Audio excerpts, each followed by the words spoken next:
All right, I think we will get started. So welcome back, everyone. We're going to get started on our second presentation of this evening. Our second presenter this evening is Tyler Miller. Born and raised on the Saugeen Bruce Peninsula, Tyler has spent the entirety of his life interested in the natural environment. This naturalist's curiosity inspired him to pursue a career in ecology. Over the last decade, Tyler has held many field ecologist-related positions with the Ministry of Natural Resources and Forestry, and currently Parks Canada in Tobermory. His passion for studying natural history recently landed him back in school at Trent University, where he completed an undergraduate degree and thesis focusing on Alvar ecology of the Saugeen Bruce Peninsula. Tyler's career and hobbies have shaped him into a well-rounded naturalist with a formidable expertise in field botany. Welcome, Tyler. Thanks a lot, Alex, and thanks to the organizers and volunteers that put the Orchidfest together. Also, great presentation, Brian. Thanks for that. So yeah, as the introduction suggested, my presentation tonight will focus primarily on the research I conducted last year, focusing on Alvars, as well as other elements of fieldwork I've completed on Alvar ecosystems with my career with Parks Canada over the last 5-6 years. So getting right into it.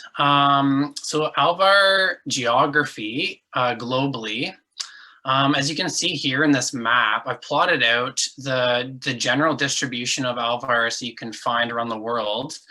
As you can kind of see here in my pointer, hopefully, the Baltic regions of Estonia, Sweden, Western Russia, and this side of the continent. And then if we swing over here to North America, Newfoundland, Southwest Quebec, Southern Ontario, which also includes the Great Lake Basin, which includes Alvars in Michigan, New York, and Ohio. And then there's the inter region of Manitoba that also has Alvars, and as well as in Great Slave Lake in Northwestern Territories. And as you can kind of see here, the pattern is pretty distinctive. It's circular and it's around the periphery of the Arctic.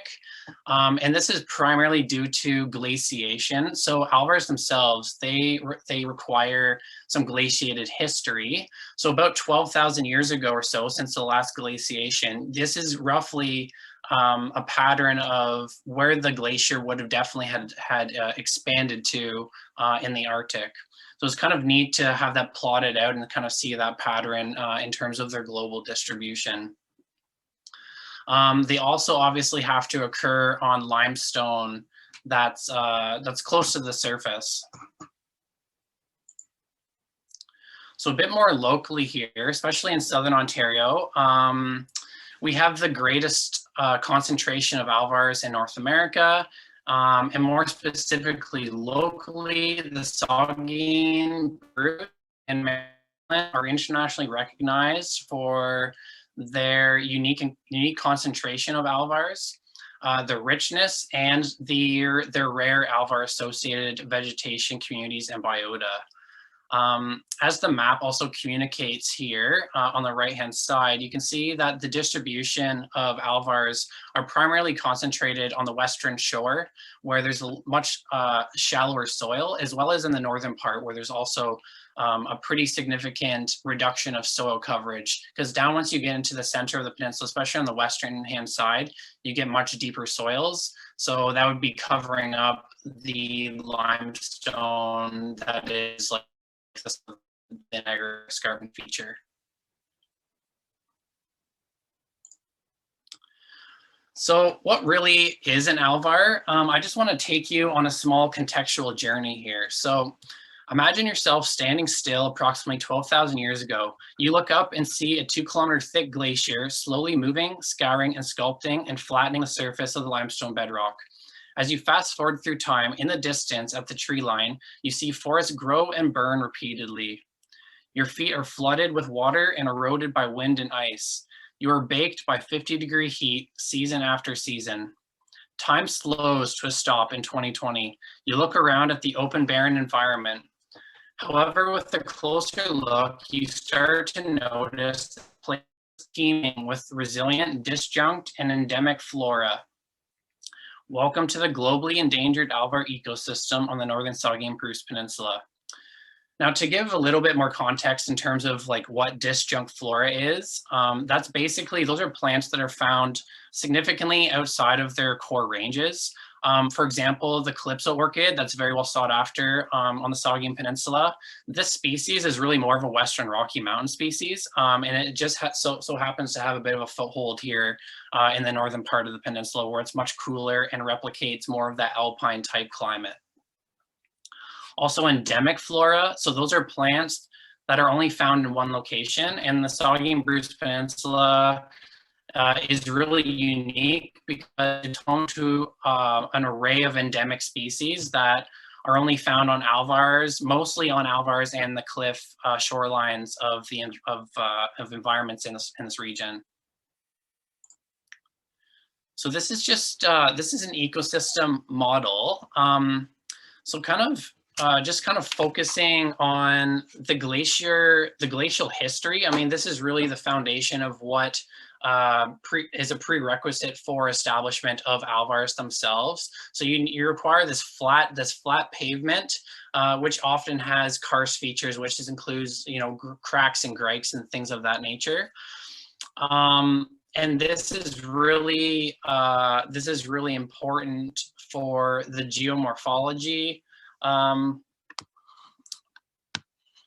that, like kind of what defines the underlying bedrock, and also while there's the geomorphology is limestone, when it's originally kind of evolving into what an alvar is, it supports a variety of algae and crusts, as well as bryophytes and lichens, which are non-vascular species, and those species themselves eventually produce enough soil so that the unique flora that we have here can be formed and created. And there's a variety, like I said, of endemic and disjunct species that are call Alvar's home themselves. So this kind of ecosystem is really maintained by a variety of structures and processes, such as the glacial history, as I mentioned at the very beginning. It has to be glaciated.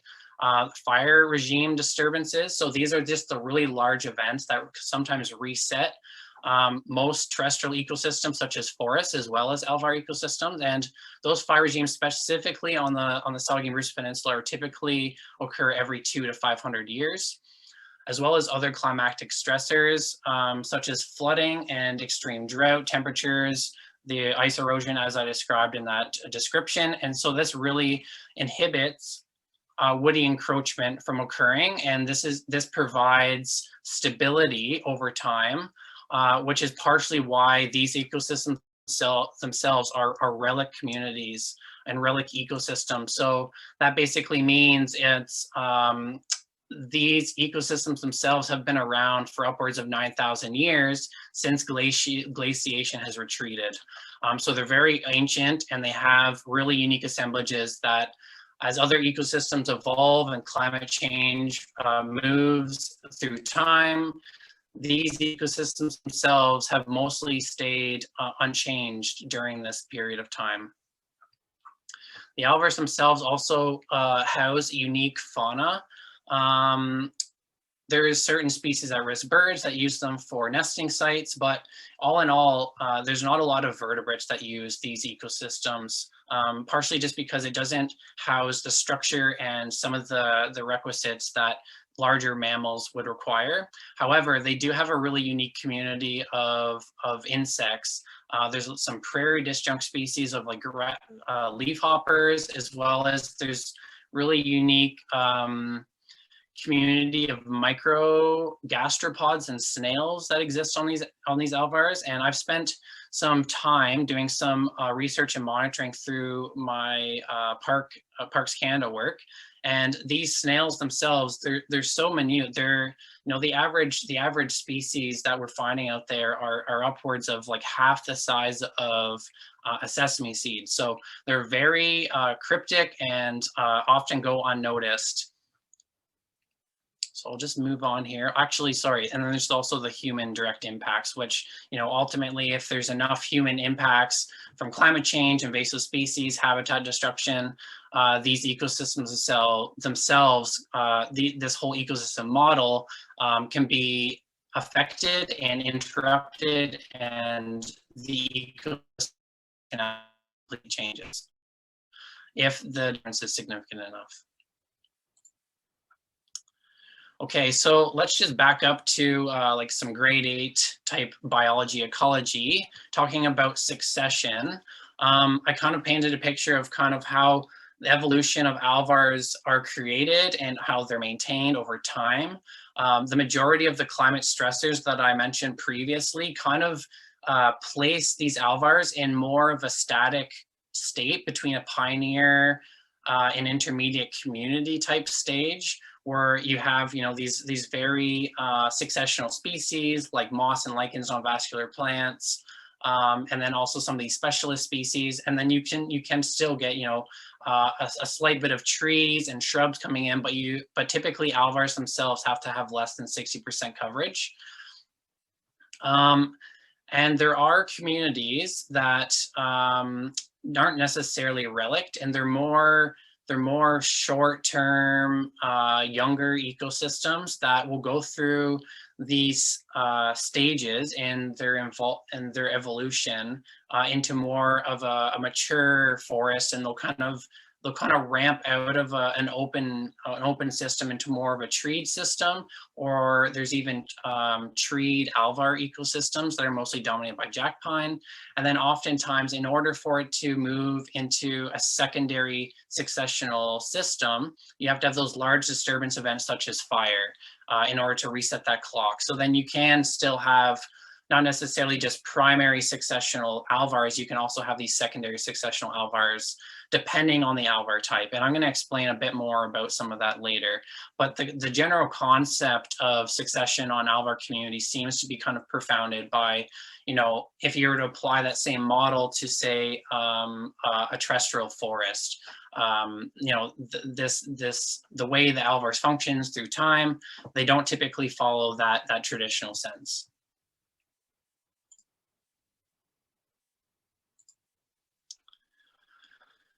All right, so important values of alvars. I've generally already touched on some of those, such as their relict ecosystems. They're more or less unchanged since the last glaciation, and by proportion, they've been considered to be among one of the most species-rich communities in the world, even though they seem very barren. They just house these very cryptic, very minute, unseen species that most people would just kind of walk by and not think much of it. So them themselves are more or less, they're living museums, really, in actuality. And I really like that metaphor to describe their characteristic in that way. So as the screen here says, there's over 40 rare or at-risk species, specifically in Ontario. Many of them are endemic, as I've mentioned, vascular plants and otherwise, and they're globally rare and imperiled, meaning that they're endangered. There's very few places in the world, like that global map explained, that can house this unique glacial history, as well as the underlining geological bedrock of limestone, where there's kind of there's a sweet spot, kind of thinking of it in like a solar system term. It's kind of like the Goldilocks zone. There's very few circumstances where that aligns, where alvars can actually occur and evolve. And they are at risk and disappearing. I'm going to go into that here next. So some of the threats to alvars, in Ontario specifically, approximately 15% are protected, but that means that the remaining individuals are at risk to various human impacts such as quarries and development recreational uses such as ATVing, absent policies and regulations is certainly a big challenge that's occurred in Ontario. They're not very well recognized as the endangered ecosystem that they are, and they don't receive that protection in a strong way. Invasive species, certainly through means of human interaction into these ecosystems. So if you're not being conscientious of your own vector, yourself as a vector, and spreading some of these species into these ecosystems over time, those invasive species can degrade and displace those rare and endemic flora species that are so valuable. Climatic change, I mean, the jury's kind of still out on that. I think Alvars themselves are specifically resilient potentially to the climate change we're going to see. However, because of the rare species that do exist there, there's many species that are more of those alpine, cooler, temperate type species. So it's very possible we're going to see a large blink out of some of those rare species that require that cool climate. But it's possible that Alvars themselves, they might persist in a decent way, depending on the species context, I guess, and the species that exist there. Habitat loss, and then also succession. And this is really where my research is going to focus. The concept of succession, like I was saying, it's not super well known, and my research here that I'm going to get into, it primarily talks about the changes that occurred over the last quarter century. And this research that I conducted was through Trent University. I conducted a thesis there, and it took me about 10 months to complete. Mind you, I had many years of background preparation to get me to this place of kind of understanding these ecosystems and being able to very quickly record the data I needed to. So I'm gonna kind of get more into the research bit here. Okay, so the methodology, a little bit of background. So Alvars themselves, they're quite understudied, and they're not well understood because of the dynamic ecosystem that they are, as well as just the temporal span that Alvars exist in is such a long linear timeline that I mean our own personal existence is like such a blink on that timeline. So they're not very well understood and or studied, and they weren't even described in North America until 1975, and there's only been a couple studies that have been conducted since then. So what I have conducted in my research, it will be one of the first in situ temporal assessments of Alvar communities in North America, specifically on Alvars that are protected and that have had no recent catastrophic disturbance events, such as fire, that we're aware of within the last 200 to 500 years, approximately. So the goals here within my research are explore how particular Alvar vegetation communities have changed over time, if at all, over the last quarter century, and two, to examine the contemporary floristic environmental relationships, which basically means in 2020, I took a snapshot of really what is going on with the ecosystem itself and its relationship with the plant species. So my methodology, I had a really unique opportunity to take advantage of old data from 1995. Claudia Schaefer did her master's through the University of Guelph. She did one of the first studies in Alvars in North America, specifically on the Saugeen Bruce Peninsula back then. And during that time, she was also contracted out to do a parallel project through the International Alvar Conservation Initiative, which was the first real undertaking to understand and study these Alvars back in '95.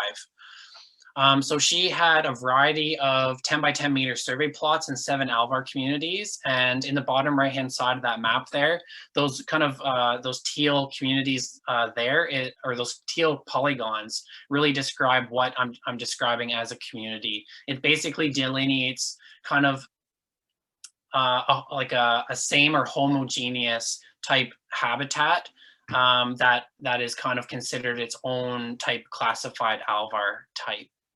And there's a variety of Alvar subtypes on the Saugeen Peninsula. There's like 4 subtypes, and I think there's 12 technical types. There's a variety of differences between Alvar communities to community.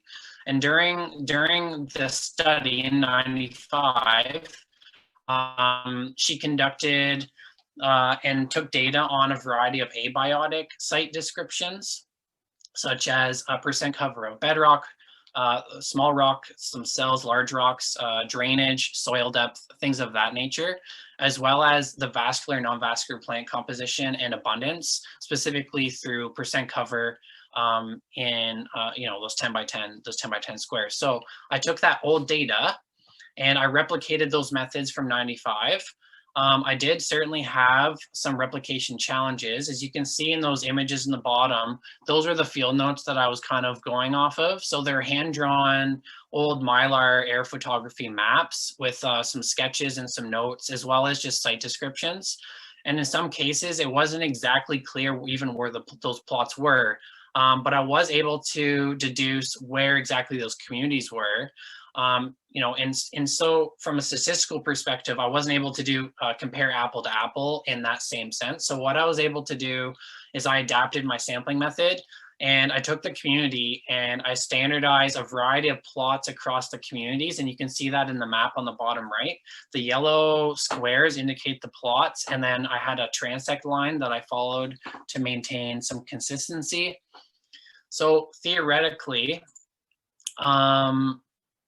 the adaptation would hopefully provide a relative capture of where her 10 by 10 plot may have been within those 7 Alvar communities. Mind you, I wasn't able to access one of them, so I looked at 6 communities.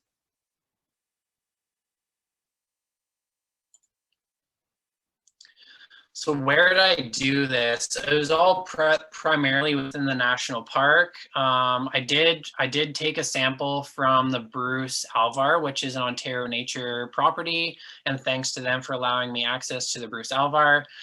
So you can see here, there's 6 communities sampled, the 1, 3, 4, 5, 6, and 8 across 4 Alvar complexes. And a complex is basically a collection of communities, as you can see in that right photo there. That would be considered a complex, where you have multiple Alvar communities within one general area. And you can see there, those are the plots in the yellow squares there. And there were certainly some sampling challenges. The '95 data did not have any permanent plots, and that was certainly a struggle for me to recollect data in a comprehensive way in the exact same location, and that obviously has some comparison challenges down the road. So what I did for future analysis is, especially because pavement, such as Alvar's, the limestone bedrock, is extremely hard to establish some type of stake in. I secured corner corner pins using 1/4 inch anchor pins, which are extremely small. You can hardly even notice them like when you're out there, but I had to drill into the rock to establish them. But they're very obscure, and I didn't really create any type of disturbance through that, other than just those 1/4 inch holes. So this would be a really great opportunity, say in another 25 years, this could be resampled and reanalyzed to see what other changes have occurred.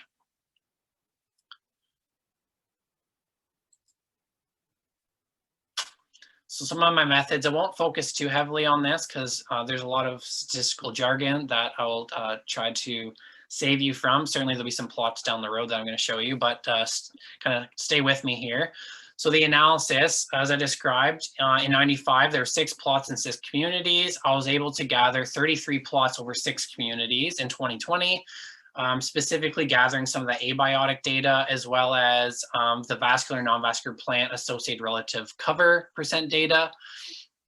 And then with that information, basically I was able to overlay those data and do some analysis and look at changes over time using some ordination models, which is a statistical tool.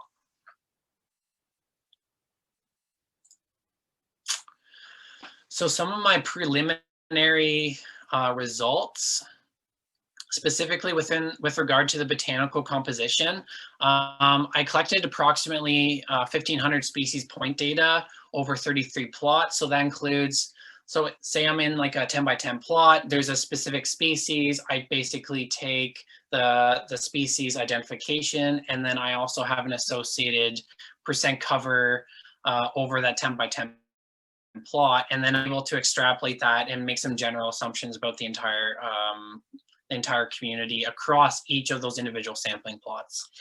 And of those species, specifically within 2020, I collected and observed about 209 species, and that included a variety of vascular plants, as you can see, 131, which is the largest composition, 57 lichens, 18 bryophytes, which are basically mosses and liverworts, and 3% algae.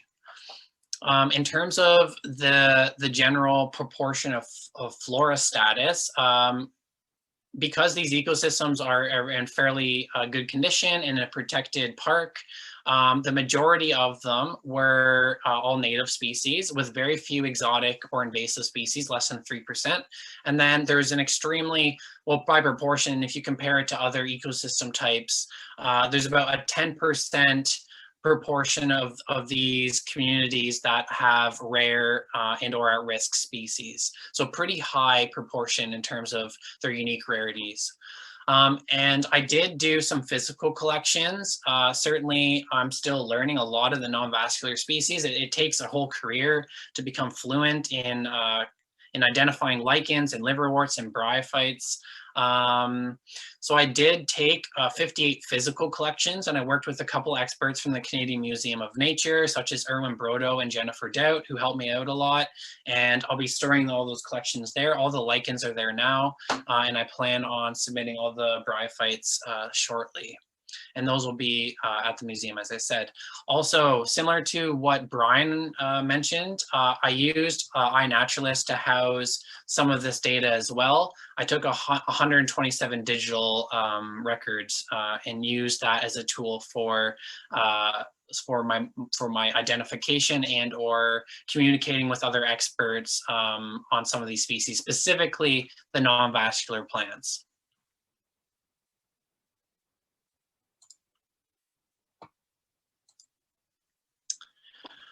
So let's get into a bit more of the fun stuff. A few of the vascular plants that call Alvar home. I certainly had to throw in some, I wanted to throw in some orchids here because, you know, it is the Orchid Festival. Mind you, there's not very many orchids that are considered like Alvar associated or like indicators. But certainly there's some marginal species that exist there. Such as the white bog orchid, which is on the top left here. This species is, it grows primarily in the calcareous fens, and it has a strong spicy fragrance. It's pretty recognizable by its white flowers. And then there's also this species to the right of it called green bog orchid. It belongs in the exact same family, and it sometimes can be confused. This also grows in kind of moist wetland habitat types, and it has a nice sweet fragrance. And then the bottom here, hooded lady's tress. It's pretty common. Most wetland types include open, wet, rocky areas, specifically on the Saugeen Peninsula, but it occurs in other environments as well. This species here, I certainly found a little bit of that in some of my plots. Getting into the more of like the more loosely associated, so you know it's a bit better, or you have a higher chance of seeing these species in around Alvars or on the margins of or in the islands of those Alvar ecosystems. On the left hand side here, this is the slender lady's tress. Is a very delicate flower. It's a beautiful thing, like that very distinctive corkscrew type pattern. It's uncommon locally and is typically found in jack pine forests or pine forests where the soil is more acidic and there's likely a history of fire in those locations.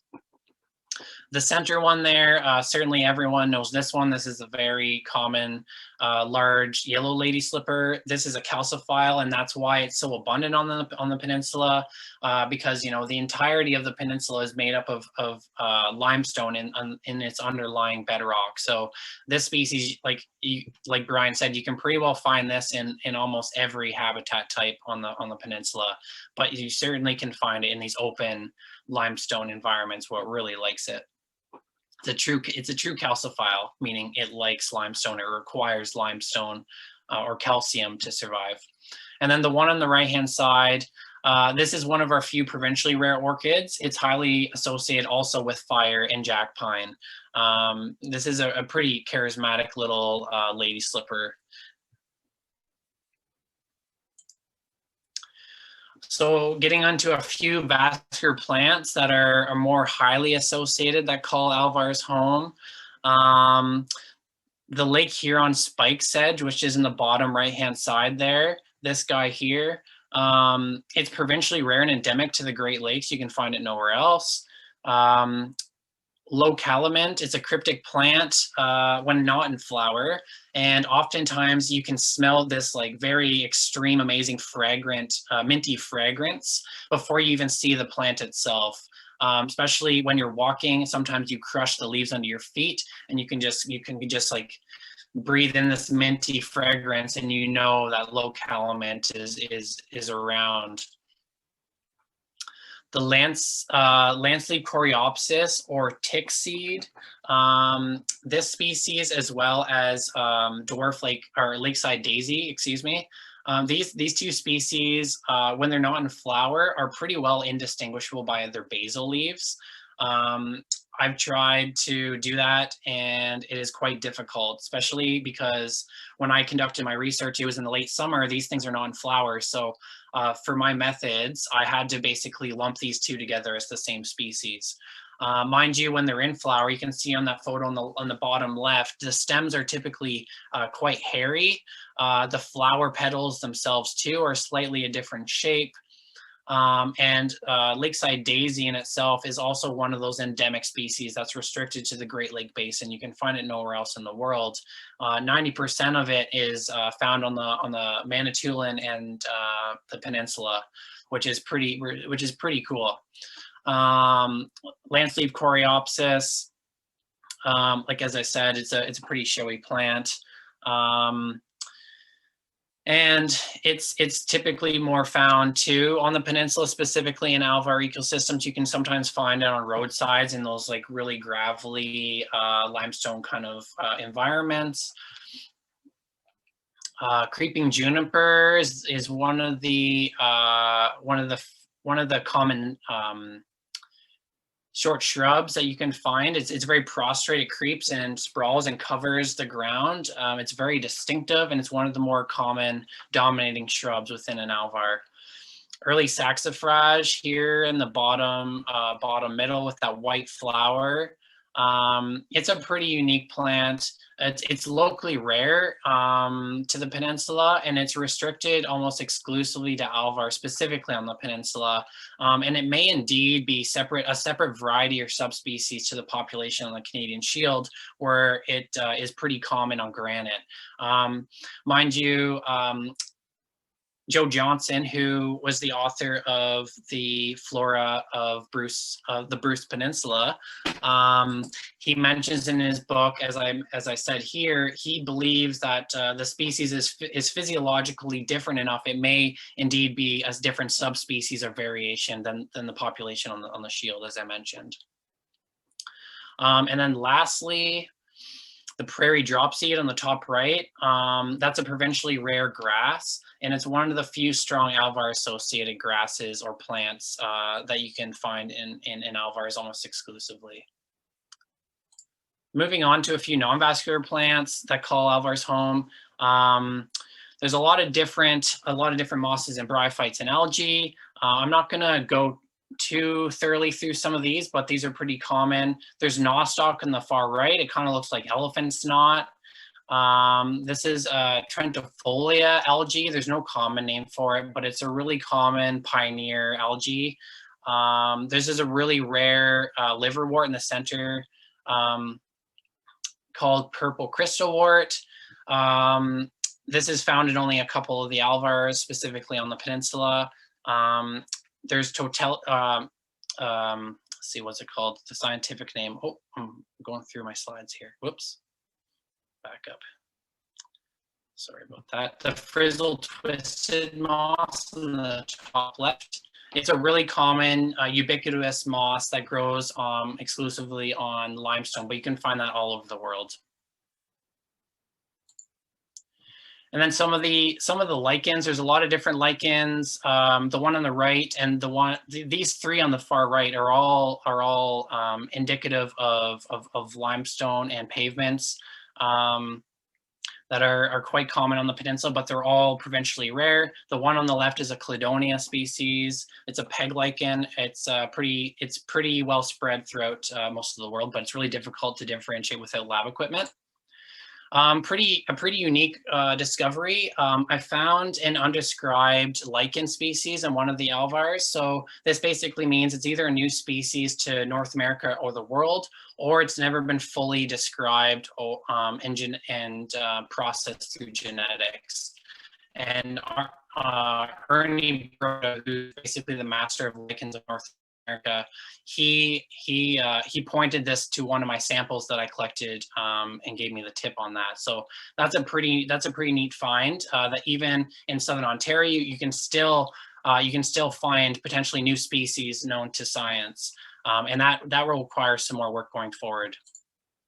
So getting into some of my findings, this is an ordination model, and basically it takes a lot of different data sets, a lot of different data points, and puts it into a two-dimensional plane that it kind of organizes the data and puts all these plots into a specific place so that in relation to space and time, you can see how they're related to one another. So the closer a point is to one another, the more related it may be. And these polygons represent the individual communities that I sampled. The solid dots represent the communities from 95, and all the rest of the points are my plot data that represents my vegetation sampling from 2020. And as you can see, the points and the other, the solid circles and the other symbols, they're all pretty closely related. So there hasn't been an extreme amount of change over time. Mind you, there's certainly some characterization that's going on here. You can see on the axes here.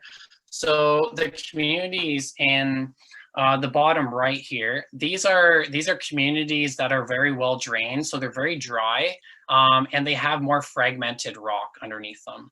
The top right are communities that are quite wet and also have fragmented rock. And these are more some of the calcophytic kind of fen Alvar types. And then over on the far left here, it's more of a moderately drained community that has intact solid pavement bedrock. Let's move on. This is another simple ordination, and basically plots out all the abiotic data, such as like soil depth and things of that nature. And it really points to what communities have high associations of each characteristic. So as I mentioned, this plot here, the BA1, it's very unique in that it's just very straight connected bedrock. These communities here are very wet. There's a lot of water inundation. Water sits there on the surface. Very poor water moisture regime. Bottom left here, this community PI8, it's much more dry and has much more fragmented rock, so it's well drained, and there's much more woody species and debris in a site like this. So there's some really interesting things that you can do with some of these ordination models by just putting in the mass amount of data, and it kind of helps spit out and arrange and organize how these communities kind of fall within an ecological context. This is another ordination that simply, I put all the most common species found within the Alvar ecosystems, and it plots it out and overlays where some of these species may be more indicative or as indicators of some of these communities. Like for example, this CLTH, this is the landscape coreopsis and lakeside daisy, and this was pretty well restricted to those flat, moderately well-drained communities. Also, there's another example up here. This is tuberous Indian plantain, which is almost restricted to those really poor, more calcareous fen Alvar types that are really more wet and stay flooded pretty frequently through the year. And then, for example, there's some species down here, like such as common juniper and wood lily, that require much more dry, cracked communities that don't experience almost any flooding at all. Okay, so the boring plots will hopefully be over here soon, so just bear with me. So this is another simplified ordination that shows that between 96 and 2020, there's been some significant orderly change in vegetation communities where the historic plots lay on average to the left. As you can see, this is the 96 plot, this is the 2020 plot, 96, 2020, 96, 2020. You can see there's a systematic pattern here. So certainly the vegetation has apparently changed. So, how and why? That's the next question. What other external variables may be driving this change? So climate change, we know that over the last 50 years or so, precipitation events have been increasing, and on average we've been getting much more rain. So maybe this is a factor. So total change in vegetation groups over the last quarter century across all 6 Alvar communities.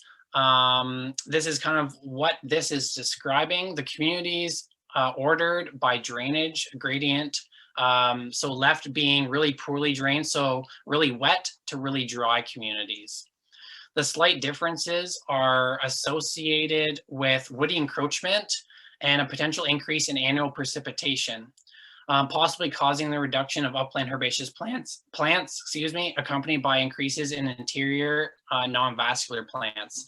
So you can see on the right-hand side as an example, there's a lot more trees going on here at this site, and short and tall shrubs than there are like herbaceous and other species. You can see the tall shrubs are actually decreasing. So this is an example of a much later successional thing occurring. And then here on this side, it's pretty much describing the exact opposite to a degree.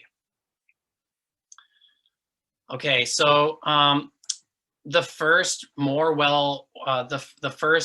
wet sites, as I was describing, the P3 and P4 appear to have experienced a slight short shrub increase, arguably not representing succession, but cyclical encroachment. So that means that the short shrubs over time are in a cycle, are basically growing and declining with those extreme flooding and drought events. And second, the more variable dry communities such as BA1, SC6, and SC5, they demonstrate more prominent encroachment of later successional tree species. And then third, as I described, the PI8, the deepest soiled, and it's more homogeneous, meaning it's more similar in its characteristics, is much more dry and appears to be on a pronounced successional trajectory.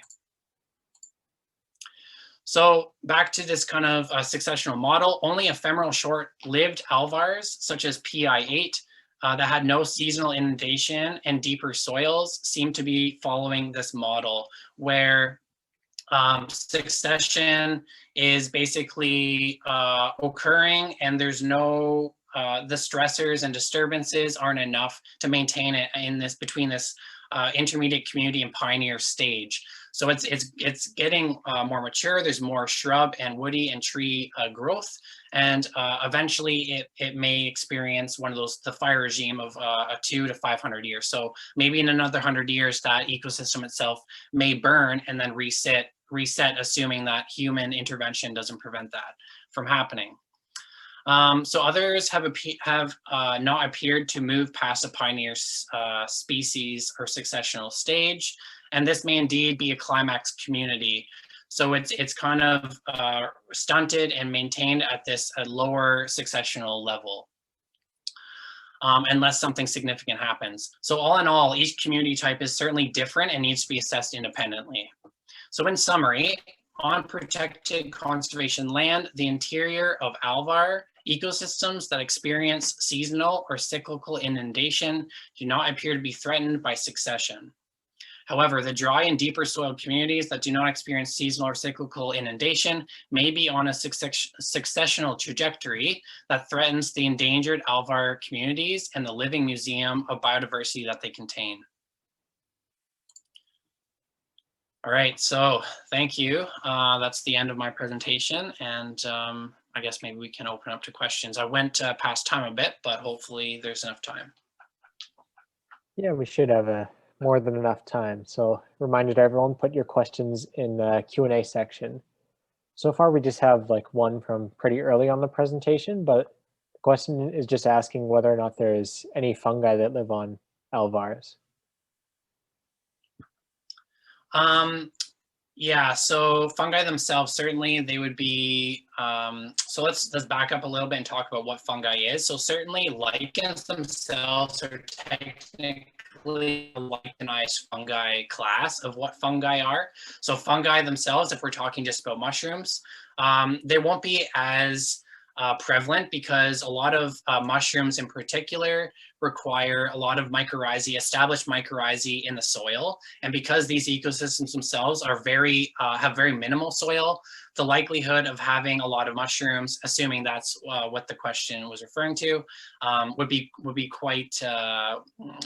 much more absent. Maybe in those periphery parts of the alvars or within more of like a treed alvar, they might be present, but for the most part, very little mushrooms, but certainly lots of lichenized fungi are present. So a very specific type of fungi. Next question is, what is the minimum size of an alvar? Yeah, so I mean, there's some classification standards that exist out there, such as the ecological land classification, which is the model that Ontario uses. It specifically has a political cutoff of greater than 0.5 hectares. Mind you, there's a lot of alvar inclusions that exist in a larger complex that if they're somewhat connected, there's a lot of like little islands of alvars, and those themselves may like the complex itself may be enough to be considered as an alvar. It all kind of depends on how you split hairs and how you delineate and classify those polygons and communities. But from a technical perspective, from a political perspective, greater than 0.5 hectares. Hey, thanks. And then the next one is based on like your opinion. Would you recommend a management regime to maintain these critical habitats, or would you just rather let nature take its course? Yeah, so this is certainly one of the big questions that led me to do this research specifically within, for Parks Canada. What's the threat to some of these ecosystems, those later successional ecosystems that will likely turn into just forest, and we'll lose those rare and endemic species that live on them, especially when our management of fire regimes on the peninsula. I mean, that's a consideration that we have to think about. So certainly, if granted, those ecosystems are proven to basically be disappearing, there are certainly mechanisms such as prescribed burns that may be of consideration, or mechanical control of trees and tall shrubs that keeps it open. It's kind of a semi method to replicating some larger disturbance could certainly be implicated, but I think we have to be careful that we don't change some of these ecosystems to the point that we're degrading them accidentally by trying to actually conserve them. So some of those kind of more marginal communities in the center of that gradient where succession may be more cyclical, that, you know, in the next 10 to 50 years, we might see some extreme drought or flooding that may knock all those short shrubs and tall shrubs back. It's important that we, you know, let some of these climactic cycles take their role and allow that to continue on some of these Alvars that certainly are, you know, upwards of 9,000 years old that haven't required any management. But mind you, certainly we as humans have completely changed how these ecosystems function with regard to our impacts and expedited trajectory of climate change, invasive species, management of just fire itself. So it's a bit of a tricky question, and I think it all depends on the ecosystem on a site-by-site basis.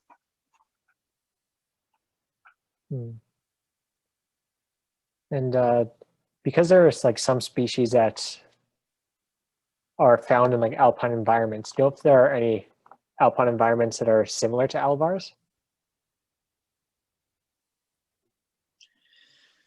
Yeah, so I mean, the alpine environments, it's much more about the climate, the humidity, the temperature. I mean, I think that's a big part of why certainly the Saugeen Peninsula is really unique, because it replicates this kind of moderated, cool marine type environment that you could find maybe in the Arctic or in these alpine environments where, you know, it's really these really specialized species. Although they're probably ubiquitous across most of North America, just after glaciation, they've been able to have a foothold because you know, we have these massive refrigerators on each side of the geographic peninsula. So it's much more about, yeah, there's limestone, they require that, and then it's really a big part is certainly the climate stressors and those variables that replicate those alpine type conditions. Okay, and then just for some clarification, are all of the open, sparsely vegetated dolostone surfaces on the peninsula considered Alvars, or is it just specific ones? That's a good question, because there's a lot of misconceptions exactly what defines an Alvar from a rock barren, a limestone rock barren, and it takes quite a bit of experience to be able to separate them. The biggest indication is you have to have an adequate assemblage of strong Alvar associated species, or in other words, indicators. You have to have these indicator species that replicate these, you know, some of these climactic, I guess, prescriptions that I described that are able to withstand these extreme droughts, extreme flooding, erosion, things of that nature. You can certainly have environments that are complete like pavement, but they may be missing some of these climactic stressors, or the geography of the actual community itself may not be able to replicate some of these flooding regimes that it needs. So that means that some of those really unique indicator species, such as lakeside daisy and Scirpus lake sedge and things of that nature that I described, if some of those conditions aren't there, they don't exist. So you really using those Alvar indicator species, being able to identify them, which it can be quite difficult, especially in certain times of the year. That's really what I would suggest people hone in on in order to be able to separate what's a limestone rock barren that almost looks the exact same as what an Alvar is. Mind you, when you get closer, it's got a completely different assemblage of flora. And you mentioned like a few different types of species while you were doing your presentation. So what is the difference between a relic species, an endemic species, and just like a wildflower? Okay, so an endemic species, like I mentioned at the beginning, is basically a species that's found nowhere else on the planet other than maybe here, for example. So it's a very restricted range globally, and really requires these specialty endangered environments that alvars are in order to survive. A relic species would be something that's basically stuck in since the glaciers retreated. So that's something that is more of those, those alpine, Arctic, prairie disjunct species, which a lot of the flora, specialized flora that are highly associated with alvars, a lot of those are relic species that have very well potentially been here since 9,000 years ago and haven't moved at all within the community, more or less, or across at least the peninsula. Certainly there's a lot of pollination and movement of populations over time, but more or less they've stayed here the entire time. And then just a wildflower. Well, a wildflower is anything, a vascular plant that has petals and has pollen and seeds and pollen and that sort of thing. And apart from, let's say, like plants and lichens, are there any species that do particularly well on alvars or have like their primary habitat on alvars? Yeah, so there's these alvar associates, and I use that word because there's a lot of species that can really grow in many similar type environments. There's a lot of alvar associates that can grow on, say, like the shorelines of Georgian Bay or the cliff faces of the escarpment. So those themselves, I mean, those aren't alvars. So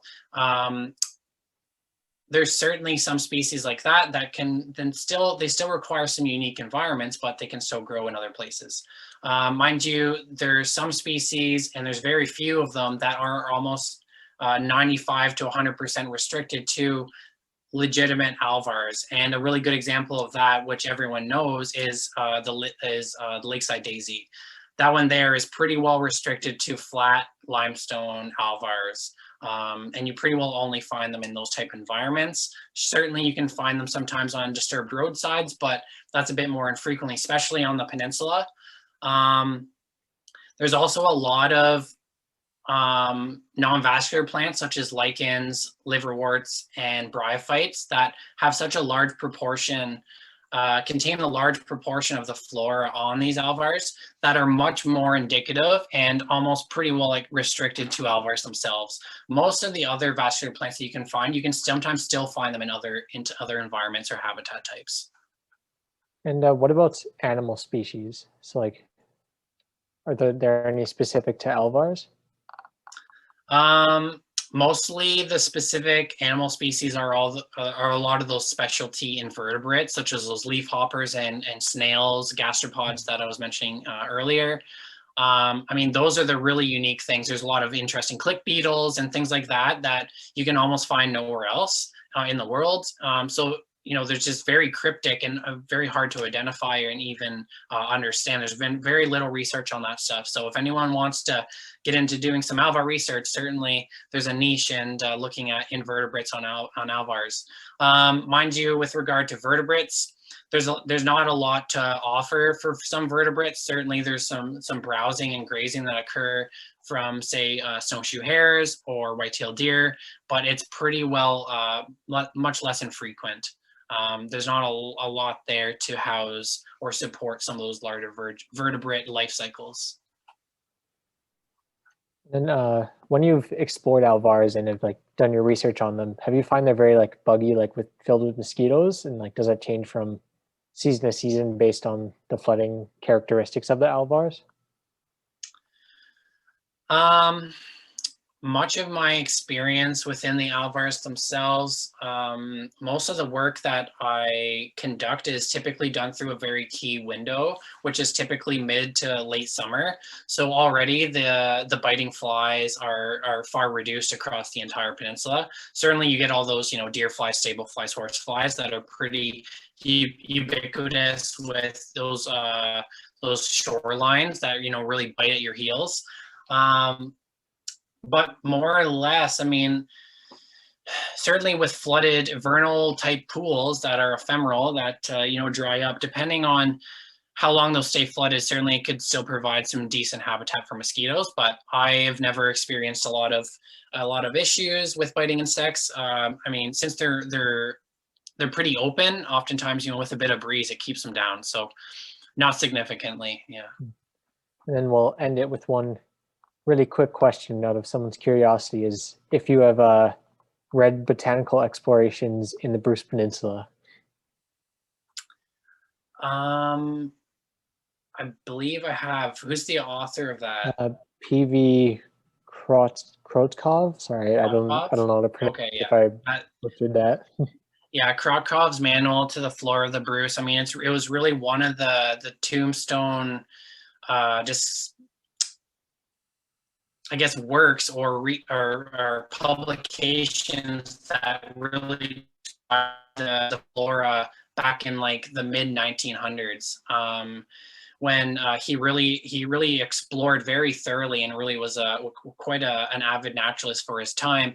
He stomped around the majority of the peninsula and documented a lot of flora. So there's a really unique timestamp of distribution and presence of certain unique species that may be blinking out with climate change and habitat destruction and things like that. So that's a really unique reference guide that provides the foundation for even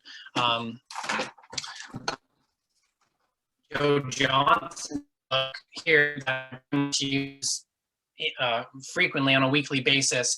A lot of some of the historic records that Joe references are from Krotkov's work, which is almost some of the first work done on the peninsula in a comprehensive way.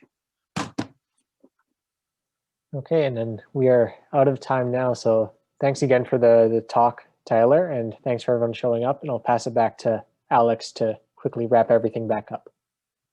Great, thank you. All right, thank you to Brian and Tyler for your presentations this evening. We're all much better informed for having tuned in. This concludes our presentations for tonight at least. I'd like to thank Heather Keast and Jane Greenhouse for working with the Friends of the Bruce District Parks Association to bring this event together, and to thank Sean, Maddie, and Zach from Parks Canada for their support. We hope to see you tomorrow evening, same time, same Zoom link for Audrey Armstrong's presentation on creating habitats for birds, bees, and butterflies, and Megan Bonifant's presentation about the Nature Conservancy of Canada's acquisition of Vidal Bay on Manitoulin Island. I will leave the Owen Sound Field Naturalist Society information up for a couple minutes in case anyone missed it during the break. Stay safe and have a great evening.